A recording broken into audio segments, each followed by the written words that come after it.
Hello friends, welcome to my channel Sushant Chess Files. Today we are at the next lesson, that is the endgame studies explained. We are at the 71st position of our topic. Today we have got a very interesting case here, rook versus two pawns. We can see that the black pawns have already reached the 7th rank. As per the theory, whenever there are two pawns and they are placed on the 6th rank, they are considered stronger than the rook. But there are two exceptions to that rule. One is if the king is closer along with the rook, both are near the two pawns which are on the 6th rank, then the king and rook can use their combined power and stop the pawns.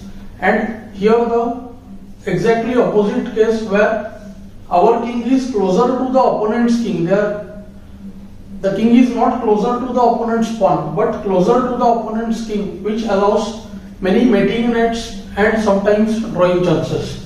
So this position is white to play and draw. We can make out that black is about to queen the pawn. White has just one way to hold the position, and it's very interesting one, and it's based on the concept of opposition. That's why I chose to take this position. Let's see what are the options for white, and let's get into the position. White has few candidate moves here. One is he can go with rook a1 check, second rook b7 check, and third king c7. Let's look at them one by one. After the obvious rook b7 check, black has both king a8 or king a6, and in either case he is able to win the game, because now what happens, let's say after king a6, rook b1, king a5, the king will approach the rook if white tries to take opposition, and if white gives check, the king will escape from the rook's attack and the pawn would promote to queen and black wins. Same we can win here even after the move king a8, because now there are no checks and black is again about to queen his pawn and black wins. After the obvious threat of mate by the move kc7, black has the very simple g1 queen, and we see that the queen guards the a1 check from the white rook, and rook b7 check, king a6, and soon the checks exhaust. The queen guards the b6 square, and here also black will manage to win the game after g1. So only option remains is the move rook a1 check.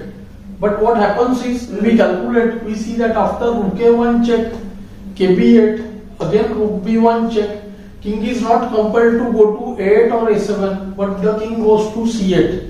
And there we face the problem. Once the king reaches c8, we are unable to give any check, and if we try to use the mating threat with the move re1, then we see that black has the strong kd8, and then there is nothing that white can do. Let's play the moves and see. ra1 check, kb8, rb1 check, king c8, and now the move re1, trying to use the power of opposition here. Now g1 queen allows rook e8 mate, but after kd8, if we try to again repeat the moves by rook d1, kc8, rook e1 or rook a1, black just goes ke7 here, and the rook's check will be stopped by king's zigzag path towards the white rook, and one of the pawn would win. Here also black wins. But in this position, white has the very simple, which is little tricky to find at first, the move rook a1. This is the important move. The point is, after kb8, white simply repeats by rook b1 check, kc8, then again ra1. So this compels black king to go to the other side, and where we see the kings will take a long path. Let's see, it's very interesting. kd8, and now white constantly uses the opposition and the mating threat. kd6, there is no respite from this. Now again kc8, then kc6. So king e8, king e6, again kd8, kd6, kc8, kc6. We reach the same position. So king f8, king is trying to hide from the h7 square. King f6, king g8, of course ke8 allowed, again ke6. And now we see that after king g6, g1 queen comes with a check and white loses. So this is where it looks like now the checks have exhausted, or the mating pattern what we were using with opposition is not possible anymore. But this time, because of these pawns, white starts the check from the other side. So same position, we are just moving the board to the side, we can say. Now king has to go to h7 and now comes ra7 check.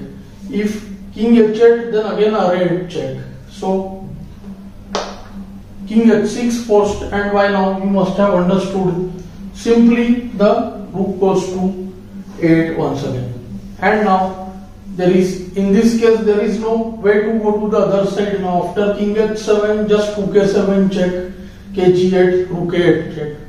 So nothing is there. Black can try king h5, king f5, again kh6, kf6 is drawn, kh4, and the final move king f4. When we realize that because of his own pawns, now black cannot play kh3 because of rook h8 mate. So he is compelled to go back kh5 and then again kf5 threatening mate, again kh6, then kf6, again kh7 and rook a7 check. This way the pattern keeps on repeating itself. So I found this position a bit interesting, and it helps us understand the power of rook against the opponent's king, and here our own king, which is using the mating pattern or the opposition, plays a very important role. I hope you must have enjoyed this lesson. Do like, share and subscribe the channel. Thanks for your time.